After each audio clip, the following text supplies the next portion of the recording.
Did someone say Andrew Cunningham?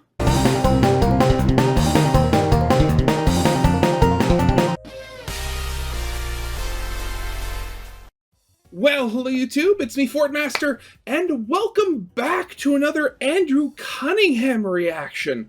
It has been a long time since he's put out a new video, and also just an even longer time since he's put out, you know, a Deltarune related video. And of course, I know the reason for that. He's been working on his own game. But at the same time, I can't help but feel there's a level of celebration to be had here, because honestly, this is like, I really have always loved, you know, Andrew Cunningham's videos. I've gone back and watched just all of his Deltarune theory videos like several times at this point, and honestly, well, I mean, the fact that when I reacted to his motif video, his Gaster motif video, the first video of his I ever reacted to, and that was like the first reaction I'd ever done that was successful, that was really successful. Like, honestly, it was nuts, and I loved it, also because I do know that I am, well, not frequently, or in a while, I am talked about sometimes in Andrew Cunningham's Discord server, which, actually thinking about it, so, wait, when, because I remember I tried doing a couple of reactions to his devlogs about RAM, but I kind of stopped doing that because, I mean, it was just simpler to watch them, just by myself. Over a year ago was the first time I watched one of his videos, back in January of 2024. And man, I had no idea that video was so high. Jeez, okay, thank you for everybody who watched it. But, you know, back onto the actual, you know, today's video, everything about the Knight's conspiracy in Deltarune 3+4. I have a feeling, well, so obviously this video is going to be talking about, I mean, I assume the Knight's identity, now that chapters 3 and 4 have come out and we've actually seen the Knight and have a better idea of who they are, or who they might be at the very least. I mean, again, the fact they have antlers, they have a sword that they form like a bat, they hold it with their left hand. I mean, a lot of things are pointing towards the Knight being Death, especially given the fact that the Knight has, like, powers that we've never seen any other Lightner have in the Dark World, so there might be something pointing towards them not being, you know, completely normal. Though, again, there is the whole thing about Carol, you know, Noelle and Dess's mom, because she literally has a katana, and, I mean, has been specifically said to lower the temperature of rooms by 5 degrees just by walking into them. And depending on who you ask, her talk sprite literally might be modeled off of Jim Carrey's Grinch. Granted, I mean, when it comes to theorizing, I'm going to miss the days when, you know, we'd have, you know, Cammy Boy G style, oh, anybody could be the Knight, or, like, it could be more than one Knight, or stuff like that. But at the same time, I mean, at this point, the fact that we actually have some concrete evidence about who, or even just from visual design language alone, like, I do love that we actually have some answers, even if we do have about 20 more questions that have just piled on after it. But yeah, with all that lollygagging, let's actually get this video started then. So, yeah, of course, as always, original videos linked in the description if you haven't seen it yet for some reason. Corner video will lead to my Let's Play of the day. And if you like this video or any other video that I make, I'd very much appreciate it if you gave the video a like and subscribe to my channel, because almost 3/4 of the people that watch my videos aren't subscribed, and I'd very much like that to change, because my new goal is to hopefully hit 10,000 subscribers by the end of the year. I mean, you gotta see if it's possible. But yeah, with all that out of the way, let's get this thing started then, shall we? Ladies and gentle gamers, we are so back.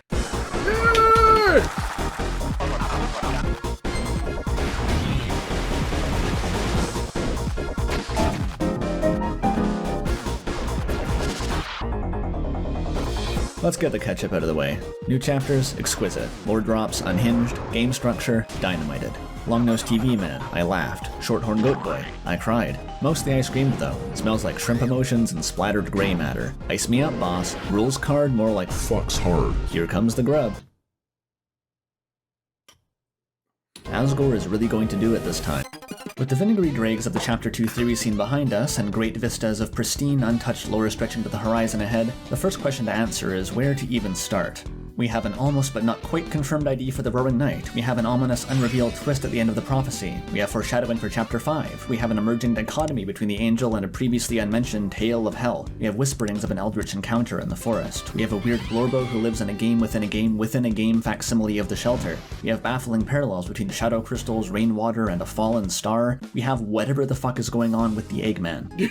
As an entry point though, one topic stands above the crowd, at a perfect intersection of tangibility and confusion. Something that feels within our reach to decode with the information available, yet which is still complex enough to fly over a player's head without dedicated analysis, and is so central to Deltarune's plot that trying to further interpret the game without first solidifying this foundation is a recipe for disaster.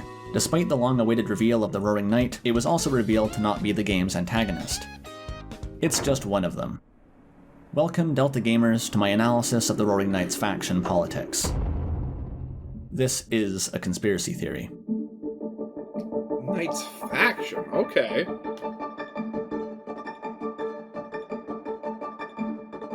Oh god, everyone, wonderful. Welcome to the Akazatesh Kwojoksi Memorial Conspiracy Corkboard 34 million.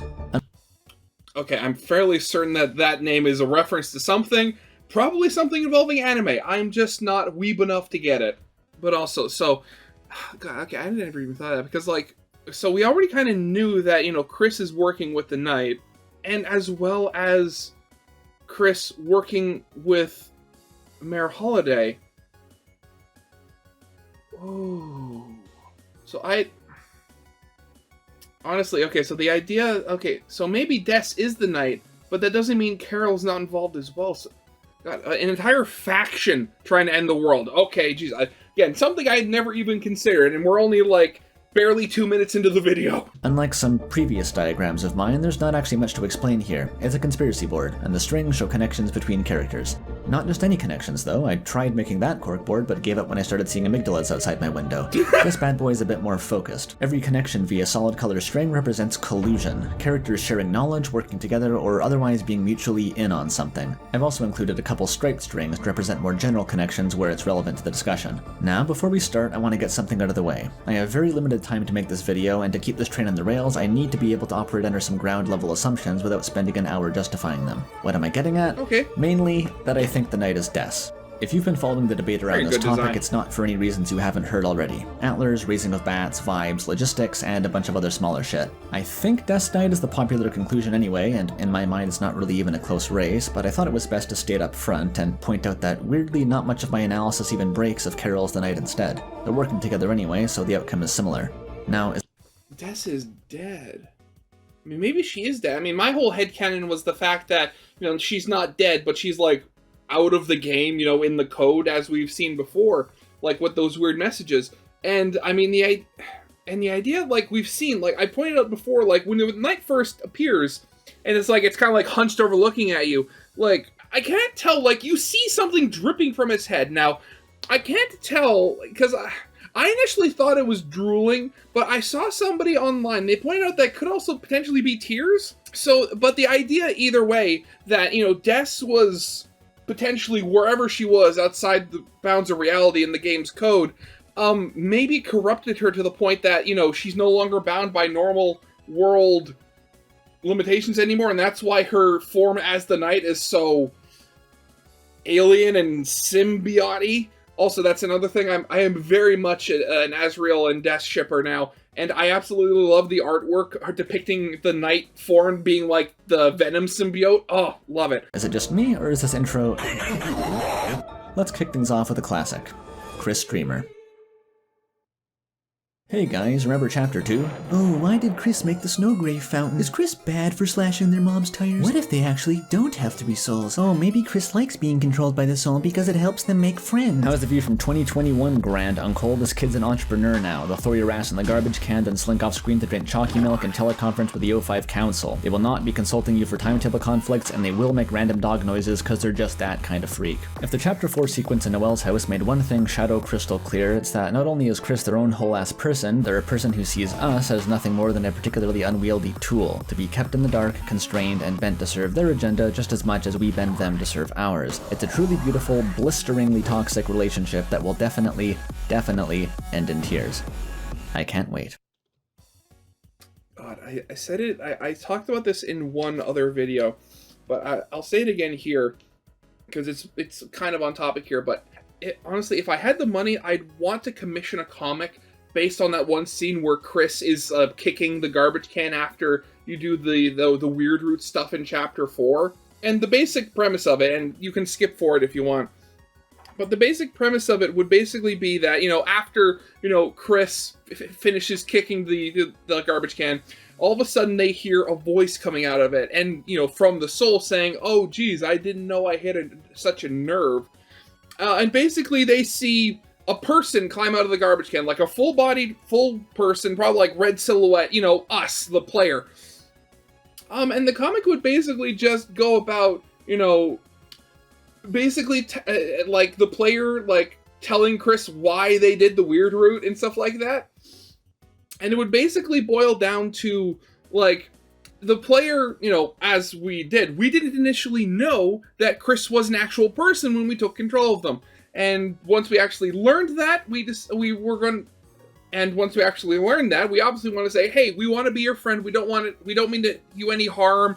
We just want to work out. But then, at the end of chapter 2, they created the Dark World, and everything else happened, and the player learned that Kris was in collusion with the Knight. And basically, long story short, in this comic, the player would have gone on the weird route simply to spite Kris for lying to them. And it would be, like, really hard and kind of sad and kind of messed up, sort of, depending on how I'd be able to write the script. But honestly, I'd love to see something like that. If the new chapters made two things clear, though, it's also that the reason Kris made this dark fountain we spent 4 years speculating about isn't because they are the Knight, it's because they work for them. As the world's most non-committal Kris Knight defender, I give myself half a point. How do we know this? Well, let's start with Tenna. Several times in Chapter 3, we hear Tenna monologue about a bargain he struck with the Knight. Keep the Lightners busy in exchange for viewership. This is pretty standard chapter antagonist bullshit, but what sets Tenna apart is a small but crucial bit of additional context. According to this hidden conversation in the backstage video game, Tenna's deal with the Knight was also a deal with Kris. It's important to note here that Tenna is not conflating Kris and the Knight as being the same person. He complains earlier about how long the Knight's taken to arrive, despite Kris already having sat through a full round of his game show. Instead, what I think this must imply is that Kris was the one who conveyed the terms of the deal to Tenna on the Knight's behalf, likely back in Chapter 2 when the fountain was still forming, or even between Chapters 1 and 2 when Kris plugged him in the first place, since Tenna seems perfectly aware of events that transpire around his Lightworld counterpart. This explains Tenna's leeriness around Kris, and also how Tenna starts the chapter already under the Knight's thumb, despite the Knight themselves not showing up in the Dark World until literal hours later. Kindly now direct your gaze toward Exhibit B. Starting at the end of Chapter 3 and continuing throughout Chapter 4, a clear pattern emerges from the interactions between Kris and the Knight. Neither of them actually want to fight each other. During the final boss fight in Chapter 3, Kris's damage against the Knight is drastically nerfed until the friends are badly wounded, and even if you do win the fight and force the Knight to knock Susie and Ralsei into next week using lose in the cutscene jutsu, as soon as they're unconscious, Kris just peacefully kneels down and pantomimes injury like a World Cup footballer. Even more tellingly, if you actually manage to chase the Knight down to the top of the stairs in Chapter 4, Kris just stands there, refusing to attack even as Susie shouts up at them in bewilderment. That's not all. Later in Chapter 4, when Ralsei asks you to close your eyes and watch a cutscene with Susie and Gerson, you can instead choose to close your eyes and think about the Knight, at which point Kris will visualize the Knight taking off their helmet, only to signal jam the reveal at the last second by thinking of Jockington before opening their eyes to cut you off entirely. Wait, that's what happens? Really? I'm gonna have to rewatch a couple of playthroughs, because I don't think I'd ever seen anybody actually choose that. Just more... Kris. More fuel for the comic. The fact that Kris feels the need to actively block you here suggests that their memories were indeed liable to reveal something about the Knight's true identity to us. Kris, you think you don't already know. As a final dollop of whipped cream atop the pie slice, Kris refuses to open this big conspicuous door in the back of the freshly undark-worldified church. Does this mean the Knight was for sure hiding behind it? No. Does it mean Kris thought there might be something behind the door worth hiding? Yes, and as for things to hide, the Knight is the most obvious candidate. This about wraps up our first phase of analysis, direct acts of collaboration between Kris and the capital R Roaring Knight. I remember, Kris not opening the closet. I never connected the dots that the Knight literally might just be standing behind the door, just waiting for Kris and Susie to leave. I mean, I've seen more than enough jokes about, like, the Knight aura farming and stuff like that. But the idea that, like, all that's happening, and then at the last minute, the Knight's just, like, hiding behind a locked door, just waiting for a couple of teenagers to leave. Like... God, that's a funny visual. I love that. But if you thought this rabbit hole bottomed out at 2 conspirators, you, like all of us, were underestimating this the is true a lot backstory bigger. of Deltarune's faction politics. Does anyone hear a phone ringing? Alright, strap in. I was hoping to avoid tangents, but before going even a step further, we need to nail down one tiny little point. Who was phone? Here's what we got to work with. On the normal route, Kris tears out the player's soul and sneaks off to the kitchen to take a clandestine phone call. We can only hear the conversation partially, but the caller emphasizes keeping Susie must away not from get Dessa's the guitar. yeah. While his call is in progress, we can eavesdrop on Asgore in the bathroom, ruling him out as a participant. Later, after failing to hide the guitar from Susie, Kris makes a second call to report the emergency, prompting the voice to reply, "I'll be right there." Cut to And living then room. Carol Noel and appears. Susie do some gay shit, but are interrupted by Asgore, and then, only moments later, Mayor Carol Halloween Holiday herself, catching Noel off guard by inexplicably returning home from work hours earlier than expected. Between the candidates of Asgore, who wasn't part of the first call where the need to keep Susie away from the guitar was established, and who already voiced his intent to go down for snacks before even realizing that Kris and Susie were in the house, and Carol, who dives for that guitar like a bloodhound and otherwise has no reason to come back from work early, it's quite a clear-cut conclusion that the caller is not Asgore. What about a third party who's neither Asgore nor Carol, maybe even the Roaring Knight? In that case, why does Carol come home from work? What if the Knight told Carol to come home? In that case, why does the Knight say, "I'll be right there," instead of "Carol will," or just omit the pronoun with ellipses like the other phone calls do all the right time there. already? Okay, but the weird route though. Carol still comes home early despite us never seeing Kris make any phone call. Good point, but even though we don't see a phone call, Kris still clears their call history afterward just like on the normal route, implying they still did call someone, perhaps sometime during this gigantic black screen time skip in which we know they ripped out the soul anyway. Because if they didn't call Carol back from work, who the fuck were they calling in the normal route, and why the fuck did they coincidentally not show up at the same time that Carol coincidentally did? Why does Carol sound different at the end of the weird route? I don't fucking know. Anyway, I'm gonna go with the voice on the phone call being Carol. Honestly, okay, so my whole little headcanon on there, and it could be a little crack-ficky, you never know, but my idea is the fact that it's where the phone is in relation to Kris, and like how we as Kris's soul are connected to them. Because seemingly, even while, Kris's soul is out of their body, if anything happens to the soul, Kris still gets hurt. I'm presuming that's the reason why they haven't tried to kill us yet. I mean, even then, again, weird route, when Kris is kicking the can with the soul in it, afterwards Kris is injured. So, kind of like extrapolating from that connection, I would almost imagine maybe it's literally from, like, our senses, like sight, sound, hearing, like they're somewhat connected to what Kris can hear, see, stuff like that. So maybe it's the fact that since Kris doesn't have the phone directly up to their ear, we don't actually hear it, like we don't hear the full thing. Because as you notice, when Kris gets the full message, they're listening to the phone in their ear, like normally. But and that's the only time we ever actually see, like, proper, full-on dialogue. Every other time, when we see, like, the broken up dialogue, it's from when Kris is hearing the phone from really far away, or the phone's put down on, like, speaker or something. Now, granted, I don't know, that reasoning is a little weird, but, again, we're dealing with Deltarune and logic here, and with, like, the soul and how the player connects, so, like, stuff could definitely be, like, really weird here, and how things interact with one another. Now, back to the corkboard. Literally everything I just talked about regarding the phone is summarized in this one tiny bullet. When it comes to Carol's involvement in the Night Conspiracy, though, that's just the beginning. As someone who never took a single humanities course after leaving high school, here's a pro-literary analysis tip. If an author writes a word in all caps and bright red text like a Sans Remembers Your Genocide meme, they might be trying to tell you something.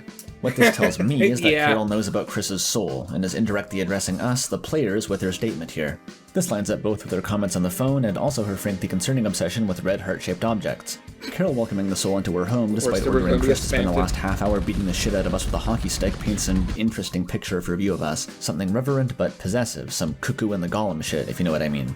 So far, we've discussed links between Kris and the Knight, and between Carol and Kris, but nothing tying the Knight to Carol personally. I do, however, think there is at least one. The black katana Carol keeps in her bedroom, and which can only be fully seen after modifying the game to remove the superimposed darkness. We hear Asgore talking to himself in the bathroom about how he needs to go look again, and the next we see him, he's standing directly in front of this katana delivering a soliloquy to a nearby plant, as he tends to do. The contents of this speech are deeply mysterious in their own right, but what matters for Carol is what he says at the end. "It's beautiful, isn't it? This black shard."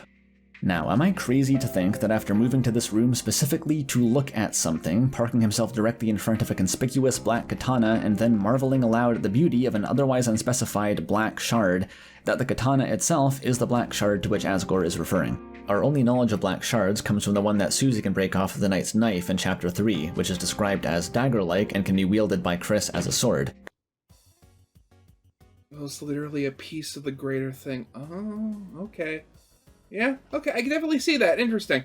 Considering the knight's weapon can shapeshift anyway, I don't find it that hard to imagine them breaking off a larger shard in the shape of a katana, either as a gift to a loyal ally or as the result of a past samurai duel. I'll leave the particulars to fanfic writers, but my general takeaway is that possession of this black shard katana is a strong indication of familiarity, if not allegiance, between the mayor and the knight.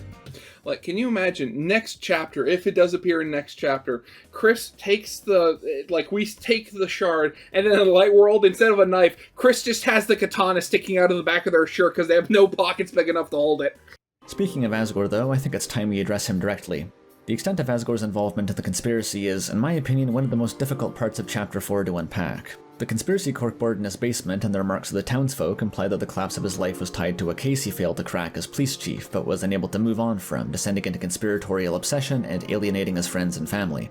As in Chapter 2, I'd say the safe bet is still on that case being Dessa's disappearance, an event we can assume was so strange and supernatural that Asgore had no way to come forward with the truth even if he uncovered it. And the fact that he's even aware of the term Black Shard is a pretty strong hint that he knows something. Despite his insider knowledge, though, and despite his access to Carol's bedroom, implying some level of shared confidence between the two, I don't think that Asgore is working directly with Carol and the Knight in the same way that Kris is, for two main reasons. One, he wasn't invited to the secret villain phone call, and two, I don't believe for a second that Asgore put up with Kris being in the situation that they're in. I mean, again, that does... If I were to see it, I would very much imagine, like, if we were going to imagine, like, villain organization hierarchies here, I'd very much almost imagine that Asgore in this situation, actually, thinking about it, I just came up with the second one, but the first one I was talking about was, I'd almost imagine them very much like in the in the form of, like, a mercenary, like, somebody maybe, like, Carol hired, given that, Carol is... covering a lot of Asgore's bills, maybe as, on top of, having Asgore clean her house, she has him do other things as well. And maybe, Asgore, he does as he's told to continue, being able to afford his house, but he's not aware of the full picture, basically. Now, alternatively, the idea that I just came up with could potentially be, like, maybe, I mean, as we've seen, Asgore is cleaning Carol's, the holiday house, again, to cover the rent and stuff like that for his, for his failing business. How do we know he literally just didn't find something he probably shouldn't have been able to find? Like, again, cleaning, he might have opened a drawer he wasn't supposed to, found something, and then maybe was able to start piecing stuff together or discover stuff through there. Again, corkboard in his own house, he might be doing his own independent investigation here and just discovered something in, at Carol's house, and then just, that's going to be, Flower King in Chapter 5. Although Asgore often isn't the best at knowing what his family actually wants or how to make them happy, there's never been anything insincere about his good intentions. Ever since Undertale, Asgore's love for his family has been his overriding motivation, and I don't think there's any amount of leverage that would convince him to knowingly put Kris in harm's way. This, of course, begs the question of why Carol keeps Asgore around at all if he can't be privy to the full conspiracy. Maybe she wants to keep him on a leash to stop him blowing her cover, or maybe Asgore's skills as an investigator actually do provide some meaningful benefit to the conspiracy, even if Carol has to keep him partially in the dark. In any case, I think most of the details of Asgore's story are being saved for reveals in Chapter 5, so until then, it's probably best to leave him on the back burner. Until next year. Okay, let's recap. So far we've established a solid inner circle to the conspiracy, consisting of Kris, Carol, and the Roaring Knight, a sort of Cromwellian anti-fun gang, if you will. Tenna falls in line with King and Queen as straightforward and largely oblivious pawns of the Knight, and we also have Asgore in a more chess theory? No, okay, never mind. Ambiguous peripheral role, close enough to think he's on the team, but, like in other areas of his life, probably not actually on it. What we haven't established is what the conspiracy actually does, and that's for good reason. It's actually really fucking hard to tell. In chapters 1 and 2, the knight didn't even bother showing up, so who knows what the goal was with those fountains. In chapter 4, it quite literally hovers in the air and aura farms for the duration of the Dark World's existence after a quick trip into Gerson's study to drop off a shadow crystal. Seriously, it runs from the Lighteners when it's encountered and tries to keep them back, but we never actually interrupt it doing anything. It's playing a completely passive role, and only even summons the Titan after waiting for the heroes to catch up to it. If it really was looking for Toriel, then it's doing a pretty half-hearted job in my opinion. As for chapter 3, I might need to rant for a sec. Okay, so you're the knight, right? And you want to kidnap Toriel. And it can't be in the light world. For some reason, you need Toriel to be in a dark world to kidnap her. So what do? Well, naturally, you're going to want to get Kris, your standing operative, to make a dark fountain in her house while she's asleep, then swoop in and nap her. Free and easy, simple and clean. But what do we see when Kris actually makes the dark world? The knight doing its fucking groceries off screen for 5 straight hours while Tennis spins the plot of the entire chapter out of stalling for time until they show up. Toriel is literally right there, next to the door, unconscious, packaged up like a takeout box waiting for its skip the dishes driver. The Lighteners are on the other side of the world, completely unaware of her presence and embroiled in a game of fucking Guitar Hero, and will remain in that state for hours. Tenna did literally such a good job. Where is the knight? Well, apparently you're waiting for the fun gang to remove themselves from Tenna's distraction and find Toriel, so then you can swoop in and immediately have to fight them for her. What the fuck are you doing? Oops, surprise, you wasted so much time that Undyne, who was also in the store with you buying groceries for 5 hours, has shown up too, because Kris, for some reason, followed a precisely calculated series of steps before creating the fountain to ensure the police would come to investigate. Did you want them to do that? Apparently so, because the instant the pork sushi is served, you immediately forget about Toriel, who you just ostensibly finished dueling the 3 heroes of prophecy to the death to get to, and is now completely defenseless, and beeline it to scoop up Undyne, who has just entered the Dark Fountain, and take her back out of the Dark Fountain into the Light World, through the town streets, and into a second Dark Fountain in the bunker. Do you go back for Toriel afterward? Nope. Was Undyne such a threat that you had to abort the plan? Apparently not, because you overpower her easily. Was the true target Undyne all along, and you just wanted to lure her into a dark world to incapacitate her with your crazy darkness magic?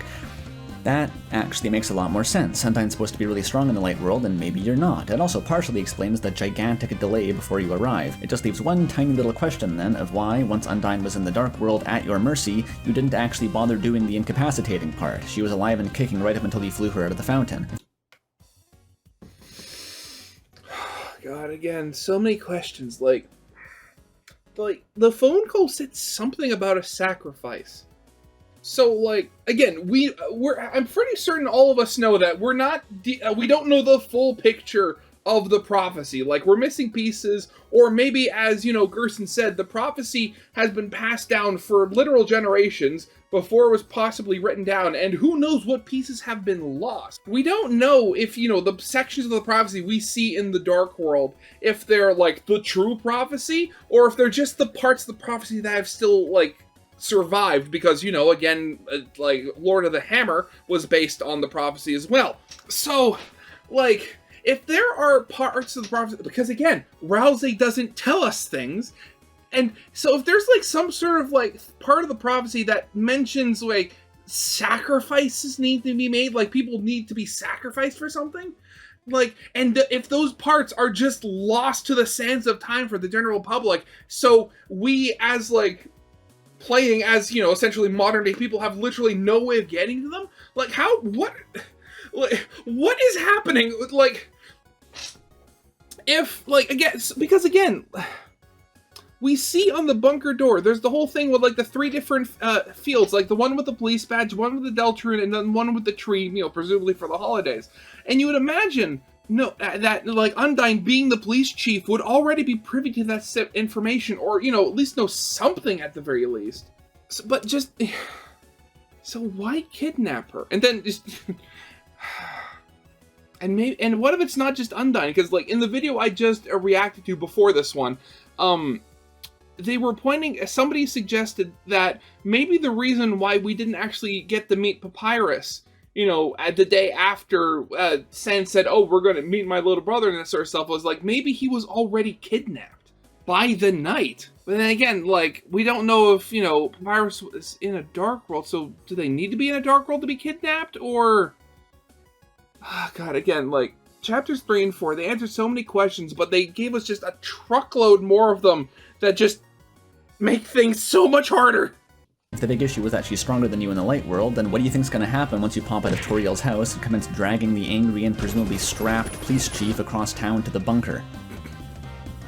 So yeah, it's a bit confusing. Very much so. Though, I want to see what we can say about the Knight's conspiracy without explaining any of that shit, or throwing darts at the broad scope motivation.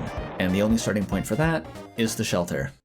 The Knight's single most impactful move so far in the story is abducting Undyne and taking her into the shelter. This tells us two things immediately. One, the Knight has access to the shelter, and two, there is a dark world inside it.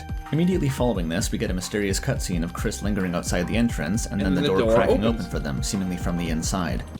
And something I pointed out before is the fact that when the door opens the second time, black smoke does not start pouring out of it, which means, presumably, the dark world inside was, like, possibly closed again. Now, I don't know what that would mean, or if it actually does mean anything. It's not just, something that was, that was kind of missed in development. But, like, does that have to mean something? Although the game cuts to black right afterward, this gives us one more important puzzle piece. The Knight and their allies are using the shelter as some sort of base of operations. What are they doing in there? We only have one real hint. On the phone call in Chapter 4, Carol drops the ominous phrase, "Please sacrifice next week." Damn, Carol says all cops are bunkered, am I right? Now, is it possible that this is a garbled and out-of-context fragment of a different sentence that means something completely unrelated? Yes, but I think it's a bit early to start throwing out information arbitrarily under the assumption that Tricky Tony is trying to mislead us, and it kinda sounds like they're sacrificing cops in a bunker. Why are they doing that? Absolutely no clue. Despite the shelter's purpose being a dead end, though, we can still use the fact that it has 3 access codes to cast suspicion of complicity on various townsfolk. Starting with the obvious, the Pine Tree code belongs to the mayor, who we already know is involved. Yeah. Undyne is implied to know the police badge code, but contrary to Susie's reasoning, I strongly doubt that was the reason for her kidnapping, considering the Knight is keeping her in the shelter that you need the code to access in the first place. A much more likely candidate is Asgore, as ex-chief of police and current crony of Carol Holiday. That leaves us with the Deltarune code, which, following the pattern of shelter codes being trusted to powerful figures in the hometown community, I think we can assume leads us to the church, or more specifically, Alvin. I had never considered that. I honestly thought, it had something to do with Toriel. But yeah, honestly thinking about it, the only Deltarune really thing connected to her is the fact that, she has it on her choir robes, so yeah. Father Alvin, like Asgore, is fairly hard to place in the grand scheme of this conspiracy. He's most likely the guardian of a shelter code and gives Kris a pretty stern warning not to investigate it, although if he does have knowledge of what's going on there, it either means he's not deep enough to realize that Kris is part of the crew, or that he's in so deep that he knows to maintain kayfabe around Kris while they're possessed by the player's soul. By far the most conspicuous link between Father Alvin and the Knight, though, is the fact that he keeps his dad's corpse in a fucking desk drawer. Deltarune more or less bends over backward to make sure we realize this is not normal behavior. The newly accessible book in the Chapter 4 library confirms that monster funeral practices from Undertale have carried over largely unchanged, except for the additional caveat that the monster's dust and symbolic item are now buried afterward. This is new lore, not specified in Undertale. Lining up with this, in Chapter 1 Alvin tells us to our face that a hammer is buried under Gerson's tombstone. Susie reiterates this again after finding Gerson's remains in Alvin's desk and wonders aloud why the hell he has this. This is not a Grandma Egbert's urn situation, this is a dead body. The absolute only reason Alvin would have this in his desk is if he intended it to be resurrected in the Dark Fountain. This implies at least basic knowledge of Dark Worlds on Alvin's part, but the real link to the Knight comes from the fact that Gerson, after indeed being resurrected, seems to have been personally delivered Shadow Crystal. The topic of whether or not Shadow Crystals originate from the Knight is actually really weird and complicated, and I don't want to focus on it now, but the fact that one ends up inside Gerson's desk, coupled with his claim that the Knight personally came into his study before fleeing again, and that someone really wanted him to use it, paints a picture of the Knight dropping this one off with a pretty pointed agenda. And if Gerson using the Shadow And honestly, it really does just show how much of a goat Gerson is, that even after potentially being given this thing by the Knight, he just decided to not use it and not go along with the Knight's plan, whatever the Knight's plan even is. Shadow Crystal was for some reason part of the Knight's plan, then of course Gerson existing would also be part of that plan, which brings us back to Alvin and his weird jar of dad dust. Beyond that though, I really don't know what to make of their relationship. If Alvin was part of the plan to resurrect Gerson, why wasn't he in the Dark World to meet his father again? The guy's one character trait is daddy issues, you can't tell me he wouldn't want that. All I can think is that, like Asgore, Alvin is being kept in the dark by the conspiracy's inner circle, or fuck, maybe he got kidnapped at the end of Chapter 4 and no one's noticed yet.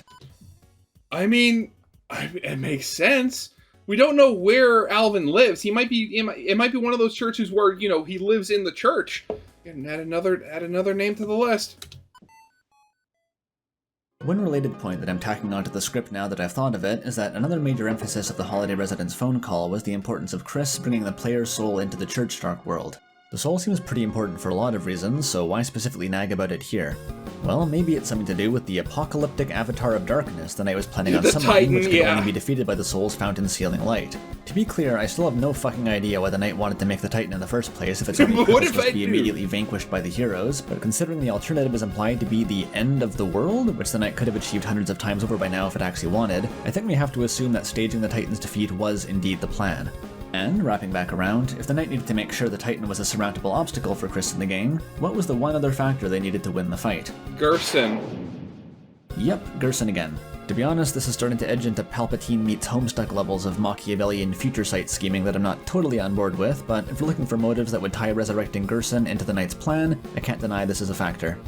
And with that, we've wrapped up just about all the main players on the board. We can tack Alvin onto the team in a similar, ambiguously peripheral role to Asgore, in some ways potentially deeper into the conspiracy because of his ties to the Chapter 4 Dark World, and in other ways more distant because of his lack of personal connection to Carol, and, to be brutally honest, even general relevance to the story outside of his own self-contained arc. Yeah. Even now, though... I mean, he doesn't even have a talk sprite, so, I mean, how important is he ever actually going to be? With the well of evidence starting to run dry, it doesn't feel like my job here is totally done. Huh. Hi, Des. How are you doing? Aren't we forgetting something? Yep. So, I said at the start this wouldn't turn into a Death Knight video, and it's not going to, in the sense that I won't be plotting through the evidence for and against. But, if I had to cast my vote for the single juiciest, puzzlingest, most enticingly lore-packed line of text across both of these new chapters, here it is, the chorus of Raise Your Bat. Because I'm with you in the dark, with your heart as my mark, which will shine you the way through the waves. To understand why these lyrics fuck me up so bad, consider that Raise Your Bat is a comprehensively Des-themed song. Kinda leads into the segment where you play it with the first major info dump about Des we've gotten in the whole game, highlighting her association with rock music, which is further cemented by her room in Chapter 4.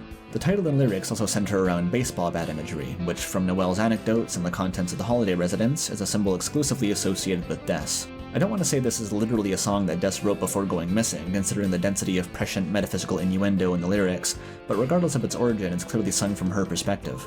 So, when the chorus goes and drops, "I'm with you in the dark, with your heart as my mark," I honestly think this is pretty direct confirmation that Des is the reason Kris is possessed by the player soul. Remember that mysterious interruption by a second voice in the intro that everyone is arguing about for years? Let's not get distracted though.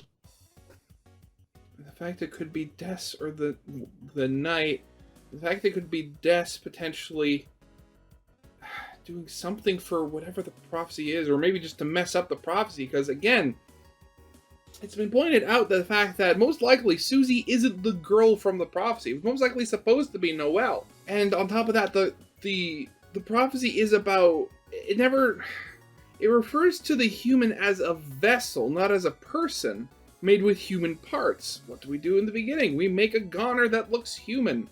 So maybe, are they trying to subvert the prophecy and mess things up to make it go in their way?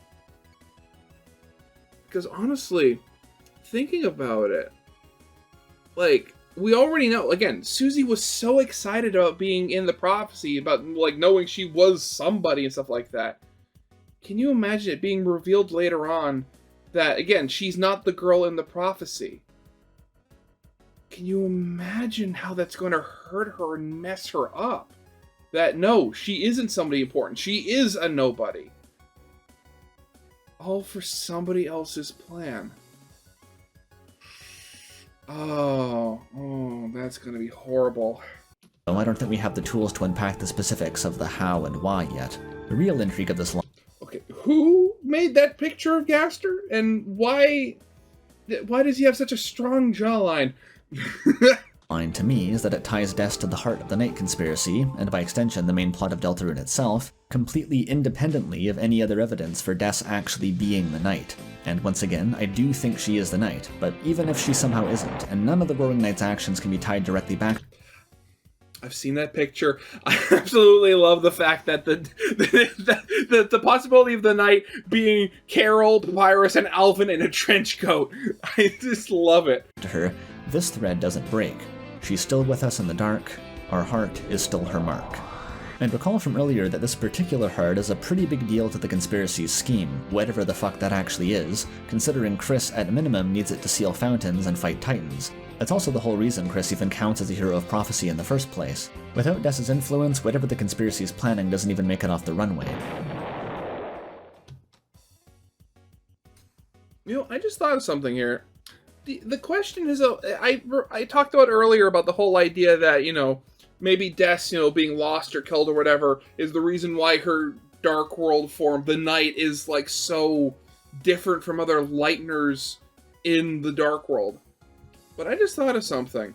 Like, and I kind of thought of it when I saw, you know, the fact there was no direct connection between Des and the Night on, you know, on Andrew's board here. But what if, you know, the whole thing, like, what if, you know, Des is the Night, but not all of Des? Now, again, I'm thinking about it, and this does start to approach, oh, Noelle has a split personality territory, like my really bad crack theory from before. But thinking about it, whatever happened, something happened to Des. We know that for certain. But what if whatever actually happened to her, like, caused more damage than just killing her, or just sending her to, you know, that, like, the code, the game's code dimension or stuff like that? What if, oh god, oh, I can't believe I'm saying this. What if, like, we, the player, are supposed to be Des, or at least a part of Des, and then, like, the Night is the remnants of Des without that part of, you know, us, the player? Oh, that's a really weird one. Oh, I'm gonna have to think some more on that one, try to straighten it out, but that would be really weird. The thing that confuses me, though, and that will likely continue to confuse me until the release of Chapter 5, is where this premise leaves us with the idea of Des as the Lost Girl, the findher.ogg voice-in-the-code mystery box character. If Des has this level of agency in the plot, and especially if she's actively flying around and chewing the scenery as a god of hyperdeath-adjacent Titan OC, in what sense is she still lost, and what would it actually mean to find her? A loss of self? I mean, for all we know, the Night might be, you know, Des, or at least a part of her, but it might literally be like just a fraction, or like her id, or, you know, the violent parts, you know, whatever. Maybe it's just my Deltarune boomer brain coming down from 4 years of interpretations where Des was some sort of endgame creepypasta reveal, but it's not like the game has entirely dropped this thread either. We still have Carol coercing Kris with a mysterious promise from before the story. We still have building insinuations of some eldritch trauma lurking in Kris's past, repressed memories of children lost in the forest, following a pointed tale that should not be followed. We have Asgore still working the case after all these years, we have the voice in the code back and more verbose than ever, speaking of a nightmare where they walk into darkness and a door slams shut behind them. We have a code for the shelter, hidden in Des's guitar. We might not be able to say for now what it means for Des to have gone missing, or even what it means for her to be the Night, in the same way that knowing Flowey is Asriel doesn't tell you the important part about how to get from one to the other. What I am willing to guess, though, is that whatever weird event led to Des's disappearance, and specifically Kris's involvement in that event, lie at the root of the conspiracy we see unfolding now. Maybe the roots, even. From Des's brush with the frayed edges of her reality came the soul, and from the soul came Kris's role in the prophecy and significance to Carol. For Kris to be marked in this way by Des and willingly promise their cooperation to her mother in whatever dubious mission they're undertaking suggests a level of perceived responsibility for whatever happened, or at least a proximity that left them with too much knowledge to back out. Speaking of, though, it's about time that I turned back myself. Believe me when I say that I could go deeper into speculation here. I've barely scratched the surface of all the cryptic bullshit in these new chapters, but in doing so I'd quickly find myself writing the scripts of about 3 new videos. Do I want to make 3 new videos? Fuck yes, but here's the thing. Before that, I have my own game to finish first. It's called Random Access Mayhem. It's kind of a take on a 2D ultra kill roguelike where you swap bodies. I post devlogs about it on the channel sometimes. The reason you're seeing this video so promptly after Deltarune's launch, relative to my usual pace anyway, is because I could only afford to take 1 month off to make it. I am very tired. So here's the plan. I'm gonna go quiet again for 3 or so months to get RAM at early access, and once it's out, I'll loop back around and put some time into covering Deltarune again. Talking longer term than that, my own future's a bit of an uncertain haze right now, but I can say at least that playing these new chapters went a long way to remind me why I started doing any of this in the first place. Brief as it is genuinely so good to be back. Some orders of business now. As is traditional, I'll be doing a live stream responding to this video's comments on Sunday the 13th, so if you want yours read, better get typing quick, because it's first come, first serve. I stream on Sundays in general, by the way, just here on YouTube. How do I actually beat the gay thoughts, by the way? They seemed like really fucking strong and like I had no chance. You can check the live tab on my channel for VODs if you're interested, all proudly ad-free, unless I get copyright claimed, which I do about half the time. Second, even though you've probably been looking at my Patreon credits scrolling this whole time, I want to give a special thank you to anyone who's continued to support me through the drought of posts this last year. Full-time independent game dev will kinda do that to a guy, and I try to be open in my videos about my projected schedule so people know what projects of mine their pledges are financing, but still, if you stuck around for the 8 months since my last proper video, I'm very lucky to have your support. Speaking of support, you probably watched this video with adblock on, as God intended honestly, but if you did want to throw me a tip, and you're not feeling the whole Patreon thing, consider picking up a copy of my game RAM that I mentioned earlier. Along with me getting money, you'll also get a copy of a pretty damn good roguelike in my opinion. Don't take my word for it though, we just did an official crossover with the Terraria Calamity mod because half their dev team was addicted to our game. If you're watching within about a week of the video going up, it'll still be 20% off on Steam. And with that, I must bid you farewell for now. Thank you for watching, and don't forget, jelly makes me feel weird. Okay. Oh, God, man, it is good to have Andrew back. I honestly did miss his videos.